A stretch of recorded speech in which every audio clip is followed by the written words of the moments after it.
بارون داره شدید میشه و هنوز کلیدو پیدا نکردم.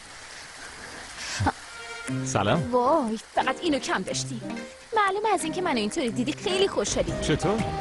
من خیلی بارون دوست دارم و ازش لذت میبرم. برو یه جای دیگه لذت ببر. بذار دنبال کلیدم بگردم. کلیدتو گم کردی و داری اعتراف میکنی؟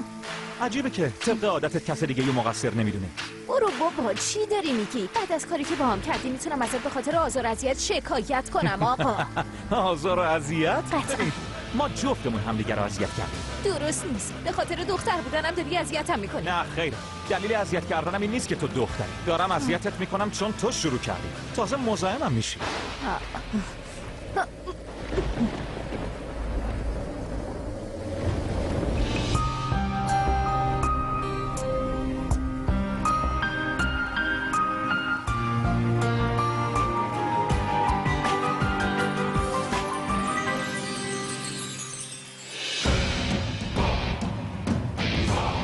مگه تو همیشه نمیگفتی که به برابری اعتقاد داری؟ من تا حالا دختری رو بدون موافقتش لمس نکردم و باید بدونی من از این آدما نیستم که مزاحم دخترا بشه. منم به برابری اعتقاد دارم. اگه نمیگرفتمت میافتادی و سرت میشکست و نمیتونستی فردا بیای سر کار. چی کار میخواستی بکنم؟ ویلهم کن. باشه. چرا این کارو کردی؟ چی؟ میخوای لمست کنم؟ اول باید مشخص کنی که لمس کردنت آزار و اذیت یا کمک کردن. تهدیدای تو خالی تو منو نمیترسونه. باید بهت بگم من به دلیل نیاز ندارم که دخترا رو لمس کنم. من ریتویکنونم. دخترا به دلیل نیاز دارن تا لمسم کنن. پس این تهدیدا رو برای یکی دیگه خرج کن چون منو نمیترسونه. کلید زیر چرخای موتوره.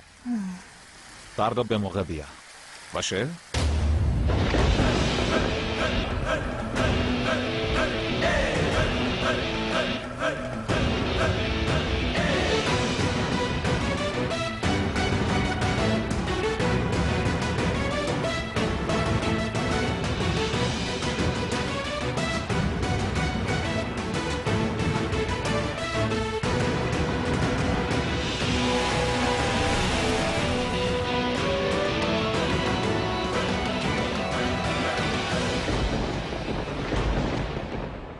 چرا اون بیرون نمیره؟ بهت که گفتم الان نمیره و اگه باختی باید پول تو جیبی 2 ماهو بهم بدی. چرا؟ چون قرارمون این بود. خیالتون راحت کسی پول تو جیبی نمیگیره.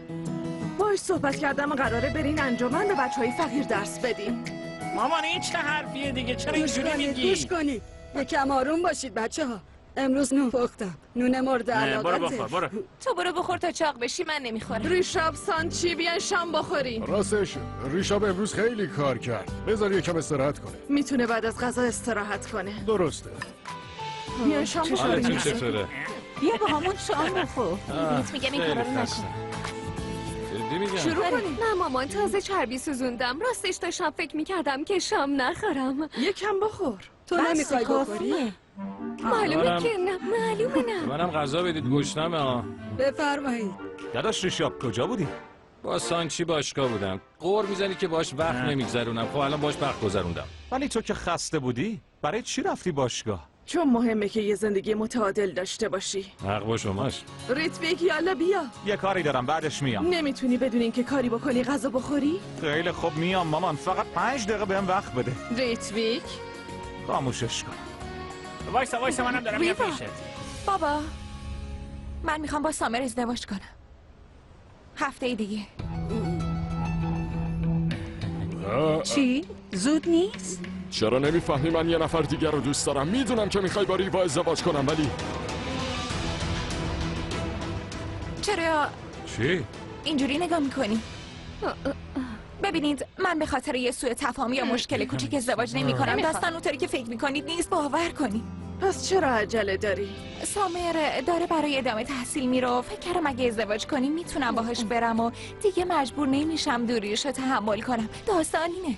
من و ریوا فقط دوستیم و تو میدونی که اون دوستم داره و ازم خواستگاری کرده. منم چون تو اصرار کردی قبول کردم. ولی بابا نمیتونم به خاطر کارت همچین اشتباهی بکنم. درسته ازش خوشم میاد و اون دختر خوبیه ولی اصلا دوستش ندارم. به نظرت چقدر میتونم این رابطه رو نگه دارم؟ نمیتونم توی دروغ زندگی کنم. بسه. نمیتونم با ریوا عروسی کنم. حق با اونه. قرار ازدواج کنن. چرا بندازیم عقب؟ تو این زمان کم چطوری میتونیم همه چی رو آماده کنی؟ ازدواج توی هفته. مامان مشکلش چیه؟ تا وقتی همدیگه رو میخوان همه چی حله. چرا باید بیشتر صبر کنیم؟ کسی نظر سامر رو پرسیده؟ چی میخواد باشه؟ سامر دوستش داره، هممونم از این مطمئنیم. بابا فکر کنم خودشم راجع به عروسی با آقای دیشوال صحبت کرده. آره بابا. دختر خوشگلم داره بالاخره ازدواج میکنه، یعنی داره از پیش من میره. بابا اول بذار قبول کنن بعد ناراحت بشن. سامر، ویجی پات همیشه توی سختی ها همراه من بود. ولی این مهمترین چیز زندگیمه. بفرما، داره زنگ میزنه. الو. سلام. فردا چی کاره ای؟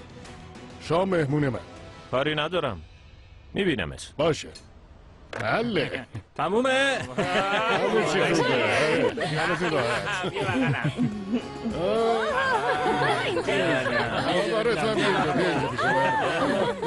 ازدواجش برام مهم نیست ولی اتاقشو میگیرن. بابا عمو ویجی چی گفت؟ شام میریم خونه‌شون. برات خوشحالم. بیا ببینم خواهر لوس خودم. حواست باشه ها، بعد از ریوا نوبت توه. بابا چرا انقدر میخوای ازدواج کنی؟ من نمیخوام. ریوا داره ازدواج میکنه. خوشحال باش. خواهم دید عروسی میکنی یا نه؟ من نمیخوام ازدواج کنم.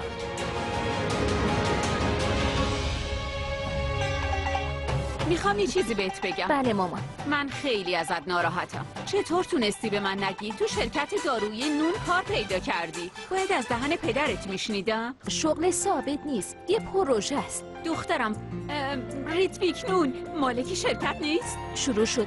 واسه همین نمیخواستم بهت بگم. میدونستم که امیدت بیشتر میشه. میخوای بپرسی چی میخوره، چی میپوشه. کت گرون میپوشه. ماشینش هم 8 میلیون قیمتشه. 8 میلیون؟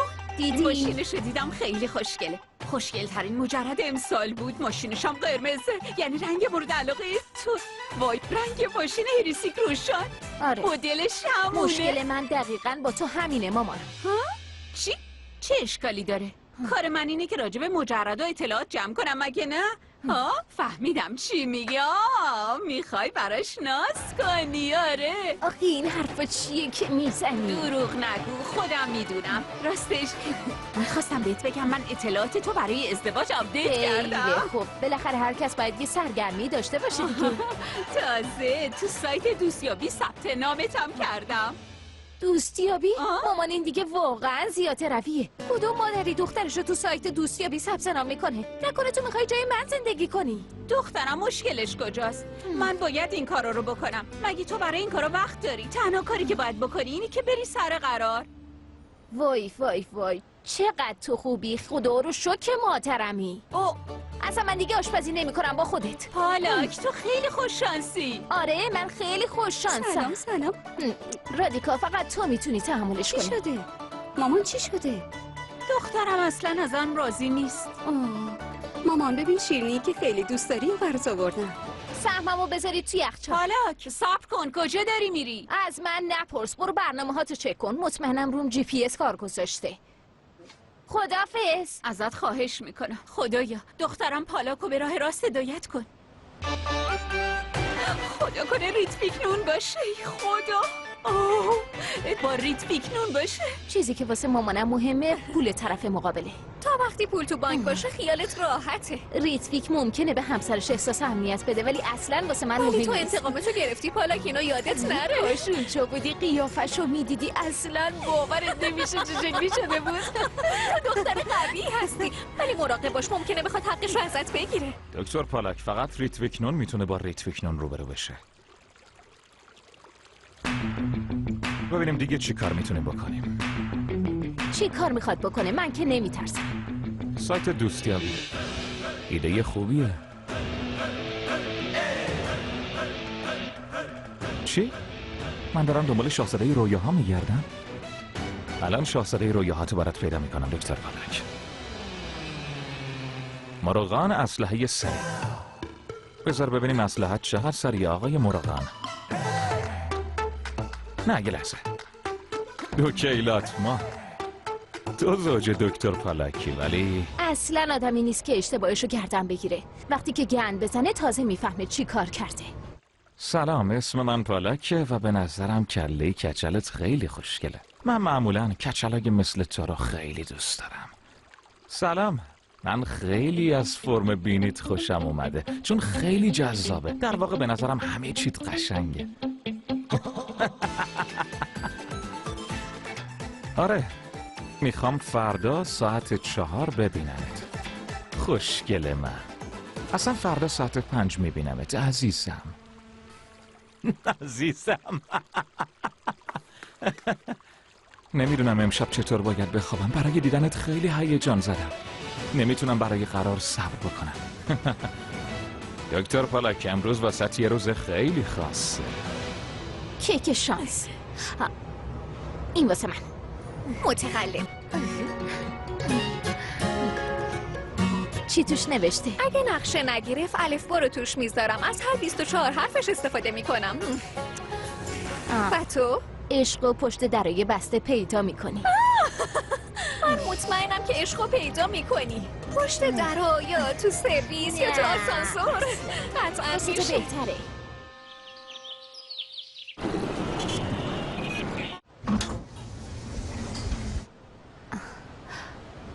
پشت درای بسته واقعا مسخره است. چی؟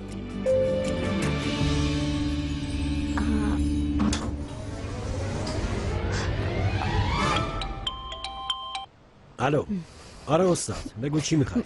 دورو شکر. پالاک آسانسور رو نگه دار. ممنونم.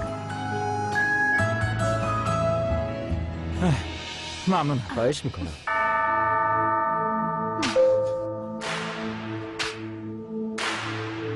میدونی چیه؟ میخواستم یه چیزی بگم. تو خیلی خوشگلی. تمام شب داشتم بهت فکر میکردم. چی داری میگی؟ آره، تمام شب. کل شب داشتم بهت فکر میکردم. آره، همه کار میکنی. خب باشه، امروز با هم میریم بیرون. حتما. من خیلی گرسنمه. کارهای مشترک زیادی داریم که بکنیم. قطعا مثل منم لباس میپوشی. میدونی من از هیکلت خیلی خوشم میاد. با همه جزئیاتش خیلی قشنگه. فوق‌العاده.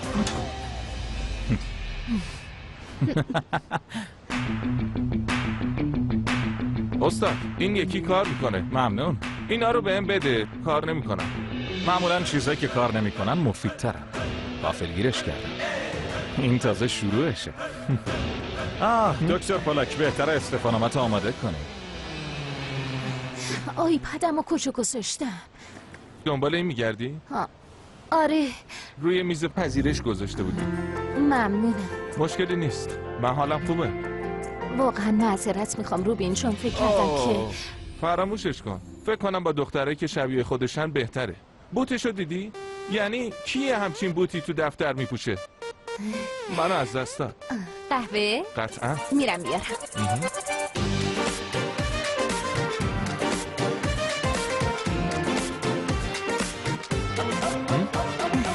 خیلی ممنونم.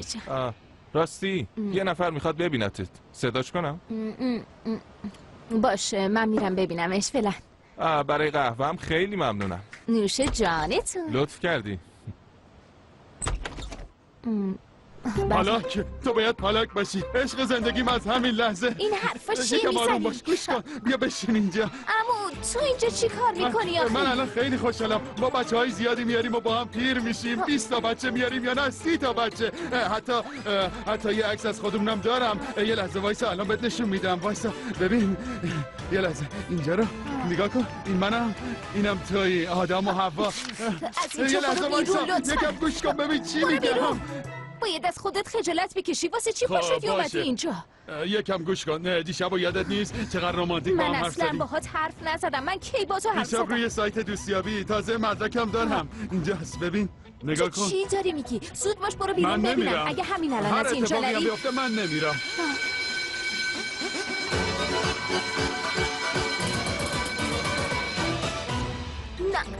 نه بچه ها وایستید. این هشدار اشتباهیه. خواهش میکنم نرید. وایستید. نه تخلیه نکنید. چه اتفاقی افتاده؟ کردی؟ یه تماس کاری داشت. باش از اینجا برو لطفا. ولی عروسیمون، بچه هامون، عکسامون. عشق جدیدته؟ نه، یه سوء تفاهم بود همین. میدونی چیه؟ شما دوتا خیلی به هم میایین. شما هم برید سر کارتون. امروز تازه اولش شروع نکردم دکتر پالک. عزیزم یه نفر میخواد ببیند. باشه الان میام. بله پالک دوستت دارم. بالاخره شخص مناسب رو پیدا کردم. فکر کنم تو هم مثل من خون میخوری، پس بهتره با هم باشیم. ای وای خدای من. پالک بالاخره شخص مناسب رو پیدا کردم. یک نه 100 دل عاشقت شدم. برای همین بیا با هم ازدواج کنیم. تو عقلتو از دست دادی؟ چی شده؟ من جلسه داشتم. اوه این چیه دستت؟ این برای توه؟ ببخشید مسئله خصوصی. بیا بریم. برو بیرون. لطفا یه قهوه واسم بیار. ممنونم. یعنی چی شده؟ اینا کیان میان اینجا؟ پالک بله پالک تو با من همیشه میمونی. من عاشقتم پالک. بدون تو نمیتونم زندگی کنم. چی داری میگی؟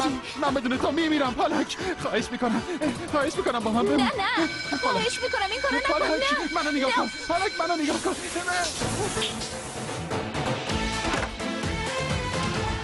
سلام گروه جلوگیری از خودکشی، خواهش میکنم بیاین اینجا. چی شده؟ سر صدا برای چیه؟ پالک من میتونم خوشبختت کنم. پالک عاشقتم. پالک خواهش میکنم. پالک با چند نفر در ارتباطی؟ اصلا چرا گذاشته بیان شرکت؟ همه مردم دارن درباره تو حرف میزنن و شرط میبندن که از کدومشون خوشت میاد. نمونه‌اش یکیش این. خواهش میکنم از اینجا برو. عشقته؟ هیچ کدومشون عشق من نیستن. سوء تفاهم. در حال این موضوع برای من اصلا مهم نیست. بازرسا اومدن که آزمایشگاهمون رو بررسی کنن. میدونی چقدر ممکنه آلوده باشه؟ آزمایشگاه نون نباید بسته بشه، فهمیدی؟ امیدوارم حرفاتو درست بفهمه. آره یه لحظه بگو چی شده؟ مامان لطفاً اون رمزو زودتر بده. کلی اتفاق اینجا افتاد. دخترم اصلا نمیتونم صداتو بشنوم. مامان تو پروفایل رو اشتباهی وارد کردی. خب مامان تو اینجور برنامه ها رو بلد نیستی. کلی آدم ناجور اونجا هست. نباید شماره منو به اونا میدادی. نباید. نمیفهمم داری چی میگی. یه بار دیگه بگو. تو فقط رمزو بده درستش میکنم. من منتظرتم مامان. شاید مشکل از شبکه است. الو مامان الو. چی شده؟ حالت خوبه رادیکا؟ نمیدونم چه. حالم خوب نیست. خیره بیا اینجا بیا این طرف. از اینجا بیا خوبه. از این ور.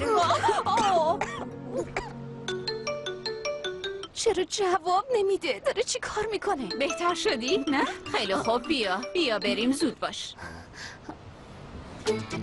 خواهش میکنم تلفن رو جواب بده. خواهش میکنم.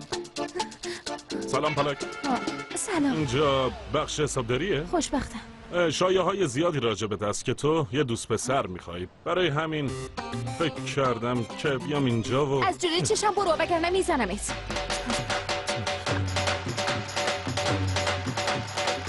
پالک بیا اینجا رو ببین. کارناوال عروسیت رسید. چی گفتی؟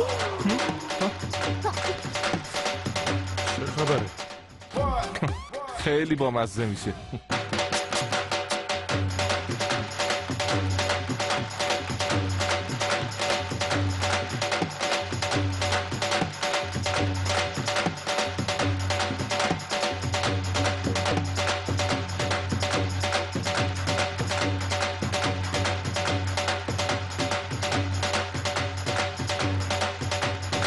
اینجا چه خبره؟ دیگه نمیخوای ازدواج کنی؟ ببخشید آقا یه سوء تفاهم شده. چه سوء تفاهمی؟ میتونی خفه شی؟ راجع به این موضوع دیشب صحبت کردیم. ببینم مگه تو نگفتی میخواد باهات ازدواج کنه؟ ببینید چی دارم میگم. من اون سفر رو درست نکردم. اصلا نمیدونم کی با شما حرف زده. اصلا نمیفهمم شما الان اینجا چی میخواید. آقای نون تو دفتر چه اتفاقی داره میفته؟ اگه این درست باشه شورای ائتلاف تجدید نظر میکنه. میبینین چی کار کردی؟ مردا رو کشوندی اینجا که از بینشون انتخاب کنی؟ اینجا جای این کاراست؟ تو چت شده؟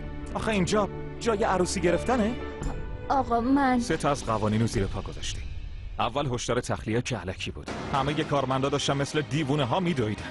بعد هشدار آتش سوزی که آب دفتر رو پر کرد و همه کاغذها و مدارک مهمونامون خیس کرد.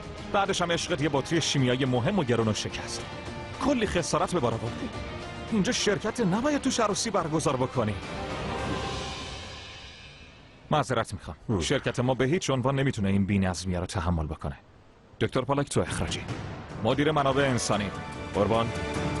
خانم پالاک، حق با رئیسه. بعد از اتفاقی که افتاد نمیتونیم نگهت داریم. تو همه قوانین شرکت ما رو شکستی. به همین دلیل شرکت نون فوراً تو رو اخراج میکنه. و بر اساس قوانین اتحادیه کارمندان حقوق 3 ماه بهت میدیم. خوشحال باش.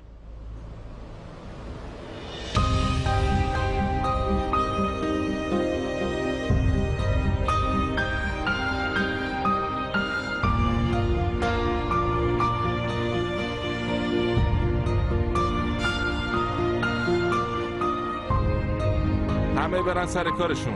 نمیخوام کسی اینجا ببینم. زود باشین.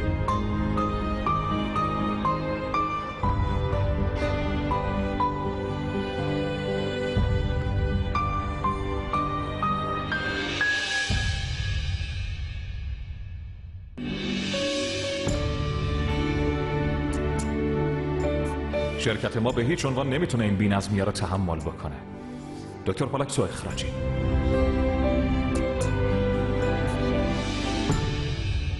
استاد تو واقعا آدمای عجیبی رو انتخاب کردی. هیچکس نمیتونست حد بزنه که اینا بازیگر بودن یا کارشناس ائتلاف. استاد تو واقعا باهوشی. نابغه ای. روبین خیلی خوشحالم. همین الان گرونترین رستوران دهلی رو انتخاب کن و تمام دوستاتو دعوت کن. همش به حساب من. شب بخیر. چطوری؟ بیا بریم خونه. ببین یه سوء تفاهمی پیش اومده. من تو سایت دوستیابی ثبت نام نکردم. خواهش میکنم از اینجا برو. ولی تو قبول کردی. الان باید با من بیای. یالا من ماشین اون بر پارک کردم. بجا. ویلم کن. ای یارو صبر کن. داری چی کار میکنی؟ برای چی مزاحم این خانم شدی؟ به تو چه ربطی داره؟ برای من مهم نیست. تو باید مسئولیت رفتارتو قبول کنی. بذار بهت هشدار بدم. اون بیماری سیلیکوز داره. چی؟ اون چه مرضیه؟ تو از کجا میدونی؟ چون اون سعی کرده به منم نزدیک بشه. قیافتو دیدم. استایلت خیلی شبیه منه. واسه همین تصمیم گرفتم که نجاتت بدم. ببین بیماریای دیگه سریع منتقل نمیشن، ولی این بیماری بلافاصله منتقل میشه و اگه لمسش کنی حتما میمیری. خب الان باید چیکار کنم؟ باید بری پیش دکتر رو بهش بگی که به یه ناقل بیماری نزدیک شدی. تلفنتو بده، اسمشو برات می‌نویسم. باشه. سیلیکوز ریوی بیماری فوق‌العاده خطرناکیه. بیا. خیلی ممنون. به من دست نزن. خیلی ممنون. خداحافظ. خیلی خوب برو. زود باش. بهتره که اصلا سوار ماشینت نشی، با تاکسی برو. باشه. حالت خوبه؟ چه خوبی. پالاک. این که روبین تعقیبم کنه ایده خوبیه. ولی اینکه حواست نیست من این همه برات دفاع گذاشتم ایده خیلی بهتریه. همه اینا کار تو بود؟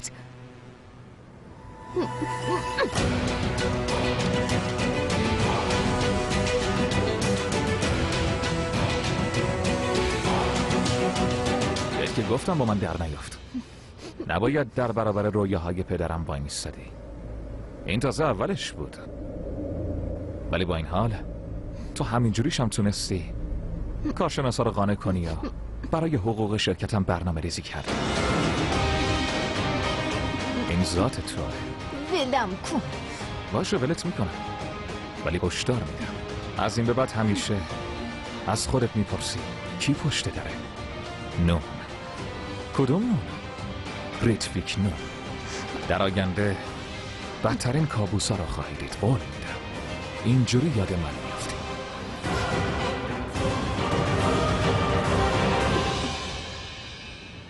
کاری که امروز کردی اشتباه بود آقا.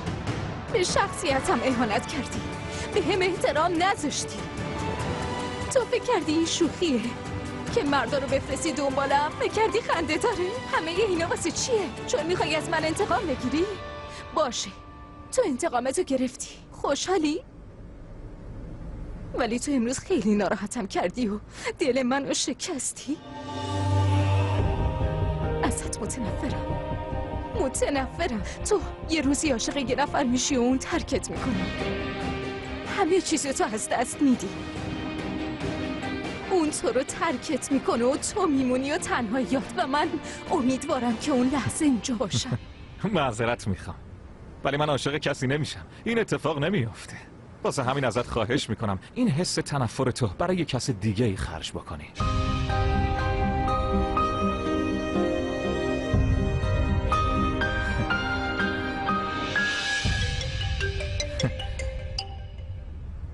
بله آمان. ریتویک سلام، باید راجع به یه موضوعی باهات حرف بزنم. گوش کن، از دفترت نیا بیرون. من با آقای استیون مورفی صحبت کردم. رئیس کارشناسان تحقیقات سوئد فکر میکنه که فرضیه پالاک کاملا درست. ریتویک، یا مجبوریم که ترکیب دارو رو عوض کنیم یا اینکه اقدامات حفاظتی انجام بدیم، چون این دارو اصلا مناسب نیست. برای همین یه راه حل نیاز داریم و مخصوصا برای بیماران کلیوی میتونه خطرناک باشه. و میدونی که اگر دارو رو اشتباه روونه‌ای بازار کنیم چی میشه ریتویک؟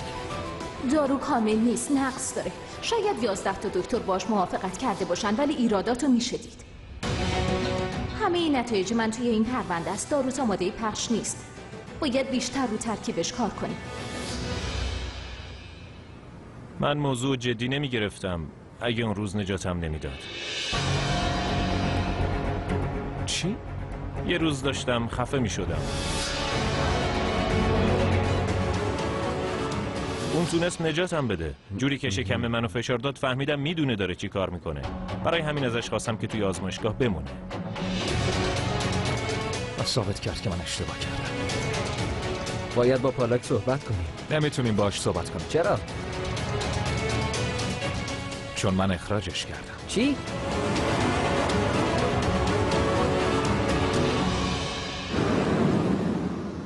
بابا تو بگو. من نمیتونم با مامان دعوا کنم. منو تو سایت ثبت نام کرده بدون اجازه. یه عروسی بزرگ دارن و به من زنگ زدن که براشون عروسی رو تنظیم کنم تا هنر استثنایی سنتی خودم رو به این عروسی اضافه کنم. با توجه به اینکه داریم در مورد عروسی صحبت میکنیم بذار یه چیزی بهت نشون بدم. خیلی خوب بیا. ریتویک نو خیلی از این ماجرا سوء استفاده کرد. زود باش. یکی دیگه. باشه. یکی دیگه. فاجعه هسته‌ای 1986. روسیه. بهتره که چیز سخت‌تر بپرسی. خب باشه. خیلی خوب. 21 سالگی. اون موقع تونستم داروهامو ثبت کنم. این منم. آره من میتونم. و 24 سالگی من یعنی ریتویک نون تونستم با تمام تلاشم جایزه ادبی برنده بشم. تو 24 سالگی این منم. سوال بعدی رو بپرس. خب باش. سال 1865 کدوم رئیس جمهور آمریکایی رو ترور کردن؟ اون کسی نیست جز ابراهام لینکلن. میتونی یه سوال سخت‌تر ازم بپرسی؟ خیلی خوب باشه. آمریکا چه سالی برنده جام جهانی شد؟ این سوالای احمقانه چیه؟ آمریکا تا حالا برنده جام جهانی نشده. یه چیز سخت‌تر بپرس. زود باش. امان آخه ریتویک اینو ببینی؟ این جایزه تولید واکسن‌های ارزون برای بیماری‌های وراثتی و من این واکسن‌ها رو همه جا بردم، توی تک تک خونه‌ها و روستاهای سراسر هند. مشکل تو چیه؟ چیا میخوای ثابت کنی؟ کمبریج، آکسفورد، حتی دانشگاه‌های هند. من تمام آزمون‌های ورودی رو قبول شدم. از 19 سالگی به پدرم کمک کردم. همه تصمیمایی که تا امروز گرفتم درست بوده، ولی این اولین باره که من دارم اشتباه میکنم. چه جوری میتونی اینطوری برخورد کنی؟ ریتویک نونی که من میشناسم اینجوری حرف نمیزنه و اونجوری برخورد نمیکنه. اون زندگی شخصیشو قاطی کار نمیکنه. بگو ببینم اگه این آدم پالاک نبودم این کارو میکردی؟ آره این کارو میکردی؟ از کار اخراجش میکردی؟ فکر نمیکنم این کارو کنی. آره از تو بعیده. راستی در مورد اون دارو حتی خارج از کارم من بازم پیگیرش هستم. ریتویک شنیدی؟ بابا با تمام وجودم به تبریک میگم پسرم. راستش تصمیممون درست بود. اون داروساز جدید اسمش چی بود؟ یادم رفته. یه بار دیگه بگو. پالاک. پالاک. این دختر خیلی باهوشه. تحقیقاتش کاملا درست بود. چرا منو نگاه میکنیم؟ بگیم بیاد دیگه. بهم بگین کجاست دیگه. الان میخوام ببینمش. استاد یک کم کار شخصی داشت برای همین رفتش. باید میدیدمش. شرکتمون به افرادی مثل اون نیاز داره. میدونین کی برمیگرده یا نه؟ اون دختر فوق‌العاده‌ایه. باشه مهم نیست فردا میبینمش. راستی دیشبال 2 هفته قبل از عروسی میاد و منم نمیدونم چطوری همه چیز آماده کنم. میدونی چیه؟ بعضی موقع ها نگران میشم چون همه چی خیلی درست پیش میره. ممکنه یه وقت چشممون بزنه. من باهاتم. واقعا؟ لازم نیست نگران چیزی باشی. حق با تو پسرم. خداحافظ. هر اتفاقی که بیفته دیگه بر نمیگردم بابا. دکتر پالاک باید برگرده. به خاطر پدرم. اگه اینجوری راحت تری نرو. دیگه به چیزی فکر نکن باشه؟ عالی شد. الان باید مشکلی که درست کردی رو حلش کنی. چون فکر نمی کنم که راضیشه برگرده. اون دختر غیر ممکنه. غیر ممکنه رو کسایی میگن که حداقل تلاشی کردن، نه بقیه یادم. درست استاد. همچین کارمندایی مثل ما. دکتر پالاک چه بخواد چه نخواد باید برگرده اینجا.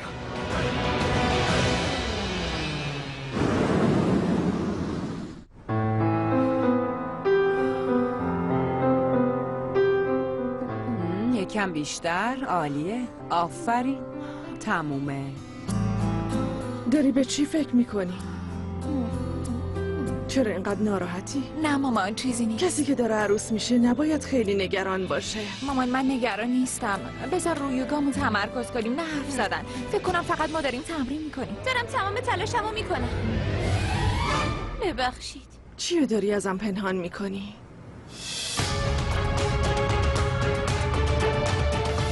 قطعا نه مامان چیزی نیست. من از اینکه دارم ازدواج میکنم هیجان زدم. برای همین یکم استرس دارم. به خاطر لباسات نگرانی؟ نگران نباش. با 3 تا طراح صحبت کردم و پدرتم قراره با عمود صحبت کنه که 2 هفته دیگه عروسی کنیم. مامان برای لباسام نگران نیستم، ولی میتونی دیگه حرف نزنی؟ بذار تمرین یوگامون بکنم. گوش کن، من مامانتم. برای صحبت با بچه‌هام احتیاج به اجازه ندارم. مامان خواهش میکنم، تمرکزمو از دست دادم. میبینی؟ پس اون موقع که اعصابمو به هم ریختی و میخواستی عروسی رو عقب بندازی چی؟ داری چیزی رو مخفی میکنی؟ نه و اصلا لازم نیست مامان، من خوبم. اگه مشکلی هست بهم بگو. مامان چیزی نیست، خیالت راحت. همش به خاطر اینه که دارم ازدواج میکنم و هیجان زدم. اینم عادیه. ریوا تمرین هنوز تموم نشده. این بچه‌ها چیان؟ اگه باشون رفیق بشی مغرور میشن، اگه سختگیری کنی میگن بدی. راستش نمیدونم چی باید بگم. بچه‌ها مطمئن نیستن که لباساشون رو پیش یه طراح بدوزن یا نه. مامان نظرش اینه که همه ی لباسا رو یه جا بدوزن. بابا چی حرف میزنم؟ اصلا فکرشم نمی‌کنی چیزایی که باید بگیم چقدر زیاده. خیلی زیاده. ببین هر چی باشه مشکلی نیست. تو نگران نباش. ما همه کارا رو میکنیم و همه چی رو توی 2 هفته آماده میکنیم. خیالت راحت. هنوز روز عروسی رو مشخص نکردیم و با این حال دارن وزنشون رو کم میکنن. یوگا و همینطور رژیم. گوش کنید، معده خالی آدم رو عصبی میکنه و در نهایت ممکنه مامانتون بهتون حمله کنه. واقعا میگی؟ شوخیات در مورد خانوما اصلا عادلانه نیستا. اوه ریوا، همه بدنم درد میکنه. فکر کنم این حرکت رو اشتباه انجام دادم. حرکت اشتباه، حالت اشتباه. مراقب خودت و همسرت باش. چی گفتی؟ ما بیشتر از همه چی حواسمون به چربی سوزیه. یعنی که باید زود ازدواج کنیم. آره. من فقط میخوام همه چی خوب پیش بره. عزیزم این حرفای زنونه است مگه نه؟ اینو بگی خواهش. ولی اصلا نگران نباش. 2 هفته زمان زیادی همه چی آماده میکنیم. خیالت راحت باشه، همه چیز تحت کنترل. ما میتونیم عروسی رو عقب بندازیم، ولی سامر میخواد 2 سال بره مسافرت و ما نمیدونیم اونجا چه جوریه. مشکل تو چیه ها؟ منظورت چیه؟ تو چاقی، مشکل من همینه. برین اون بر بازی کنی. این حرفا رو به من نگو که به این بگو. ببخشید ولی این بچه یکم حرف گوش کنین. برین کتابخونه رو تمیز کنین، همه کتابا رو تمیز کنین و به ترتیب حروف الفبا بچینین. نمیخوام عقبش بندازم ولی خیلی زوده. بهتره اصلا نگران هیچی نباشی. زمانمون اینقدر هست که همه چیز آماده کنیم. این اصلا مسئله مهمی نیست. مشکلی نیست، نگران نباشید. میدونم خیلی زوده ولی همه چیزو حل میکنیم. پسرم حق داره. خودتون بگین کی مناسبه و به نظر من 2 هفته زمان خیلی خوبیه. مسئله زمانش نیست. باشه 2 هفته خوبه. نه مبارکه. عروسی رو برگزار میکنیم. آره مبارکه. روز عروسی پس خریدو شروع کن. مبارکه. ما همه چی آماده میکنیم. با حیات صحبت کردم، اون به خاطر ما طرحاشو نگه داشته. با اون ما حاضریم و همه چی خوبه. منم پیراهنمو 2 ماه پیش دوختم. چیزی نیست که بابا آخرین لحظه اندازه بشه. اینا مثلا برگزار کننده. همه چی رو آماده کردیم، پس من چی؟ میخوام وزنمو کم کنم و یه پیراهن خوشگل بپوشم. زانو چی میشه؟ منم سعی میکنم یوگا تمرین کنم. آره بابا بزرگ.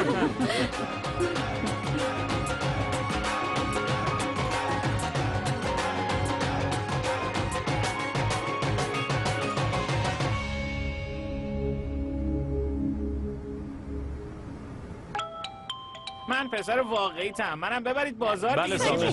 بابا بهشون گفتی؟ آره پسرم، مبارکه. عروسی 2 هفته دیگه است. چی کار کردی؟ داری چی کار میکنی؟ تو میدونی که من نمیخوام ازدواج کنم. آره سامر، همه مثل تو هیجان زدن. وقتی برسم خونه با هم حرف میزنیم. فعلا خداحافظ. بابا الو.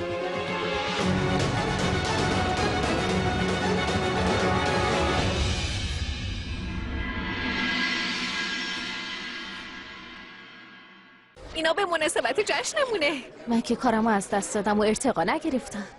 پس بهتره بگم جشن برای دختری که پای اعتقاداتش وای میسه و اصلا کوتاه نمیاد. افتخارت. با پالاک اومدم کافه تا قهوه بخوریم.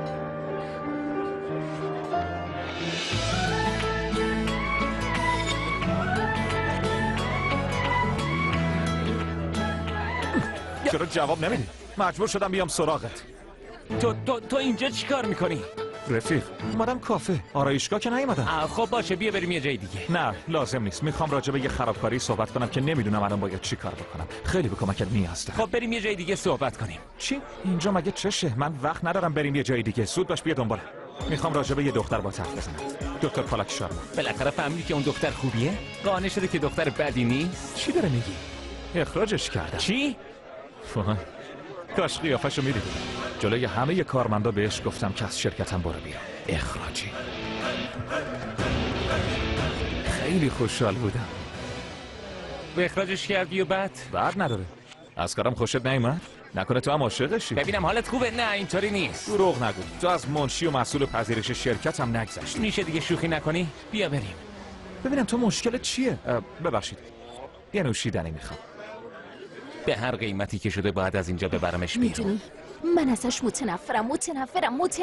چی میخواستم بگم ها؟ واسه همین رفتم. اون فراموشش کن. چیزایی که میخوام بگم و نمیتونی تصور کنی، اصلا نمیفهمی. بیا اینجا بریم بیرون. بیا. نمیدونی چی کارش کردم. باید قیافشو میدیدی وقتی از شرکت انداختمش بیرون. تو اخراجی. کاش میشد اون صحنه رو برگردم. 10 بار تکرارش میکردم و بهش میگفتم تو اخراجی. اما الان باید برش گردونم. خیلی ازش بدم میاد. احساس خیلی بدیه که از یه نفر اینقدر بدت بیاد. اگه یه بار دیگه ببینمش بهش میگم که تو احمق‌ترین آدمی هستی که تا حالا تو عمرم دیدم. کسی منو صدا زد؟ بی‌ادب‌ترین آدم دنیا کیه؟ اون ریتویک نونه. این نفر داره بهم فوش میده. این صدای وجدانته. رفیق داری صدای باطن تو میشنوی. بیا بریم. تو احمق‌ترین آدم دنیای ریتویک.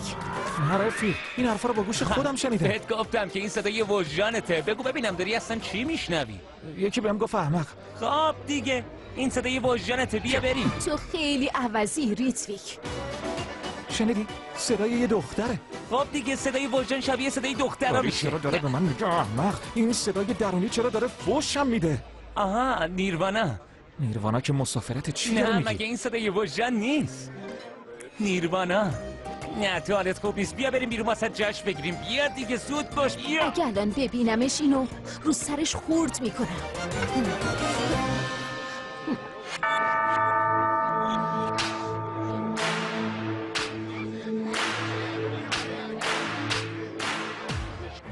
اگه چیزی از ته قلبت بخوای برآورده میشه. میدونی این چیه؟ قانون جذب. کاش یه چیز دیگه میخواستم. دیگه چی؟ کارتو میخوای؟ باشه. آرزوت یه بار دیگه برآورده میشه. اشتباهه. دلم نمیخواد به اونجا برگردم. گوش کن. من میخوام کمکت کنم و به نظرم آدم شایسته‌ای هستی. اصلا نمیخواستم اینجوری بشه و تو اونجوری عصبی از شرکت بری. من فقط ازت میخوام که برگردی. پس برگرد دیگه، مسئله رو پیچیدش نکن. حالا که دارم بهت اجازه میدم پس برگرد. جدی میگی؟ ولی تو عمدن منو اخراج کردی. الان هم سعی نکن که بهم دروغ تحویل بدی، فهمیدی آقا؟ من هیچ وقت اونجا بر نمیگردم. و کسایی که میتونی بهشون کمک کنی فکر نمیکنی؟ نه، بر نمیگردم. به خاطر دارو چی؟ یه لحظه، تو چرا داری میگی برگردم ها؟ شاید حق با تو باشه. من میخوام برگردی شرکت و حواست به کارت باشه. این دارو رویای تو بود، برگرد تا برآورده‌اش بکنی. داشتم رویامو برآورده میکردم، اما تو خیلی عوضی و آشغالی. تو واقعا پیش خودت چی فکر کردی؟ فکر کردی که من بعد از کار امروزت برمیگردم و واسه تو کار میکنم؟ عمرن جایی کار نمیکنم که به خانوما احترام نمیذارم. احترام واسه من خیلی مهمه، فهمیدی؟ گوش کن، اتفاق امروز رو فراموش کن. حق با توه، ولی تا آخر به من گوش کن. من دلایل زیادی دارم که برگردی سر کار. دلیل اول اینه که وقتی این دارو توزیع بشه زندگی خیلی ها رو تغییر میده و من مطمئنم که تو همینو میخوای. دلیل دوم، این دارو خیلی مهمه. فکرشو بکن که چقدر به درد بیمارای قند میخوره. تازه عوارض جانبی هم نداره که. میدونم این برای دکتر پالاک شارما خیلی مهمه. و دلیل سوم اینه که این دارو ارزونه. این باید برای پالاک شارمای انسان دوست مهم باشه، مگه نه؟ دلیل چهارم، این دارو در سراسر هند پخش خواهد شد. این یعنی خدمت به کشورم. دلیل پنجم، خب شاید تو بردی.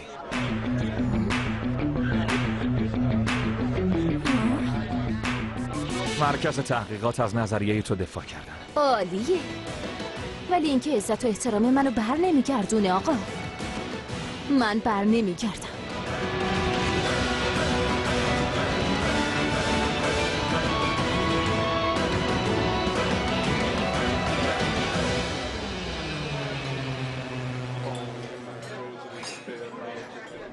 سلام. سلام. من امیدوارم که سوء تفاهم بین اونا تأثیری روی دوستیمون نداشته باشه. دوستیمون؟ میدونم تا حالا فقط تو فضای مجازی صحبت کردیم، ولی احساس میکنم اگه همدیگه رو ببینیم منسجم‌تر میشه. میبینم. پیتزای مارگاریتا سریع. راههای دیگه هم هست که احترامتو برگردونه. ارتقای درجه، حقوق بیشتر. معذرت میخوام ولی عزتم فروشی نیست. چه اندازه‌ای؟ 12 سانت. خانم خیلی پرخوره. چی گفتی؟ چیه خب؟ چی داری میگی؟ مگه پیتزا دوست نداری؟ واقعا که دکتر پالک. من پیتزای کوچیک میخوام. فکرتو بکنم. اگه نظرت عوض شد بیا اونجا. البته میدونم که میاد. این اتفاق نمیفته. سریع بیاریدش لطفا. حتما. دکتر پالک بازی داره جذاب میشه. مجبور میشه که برگرده.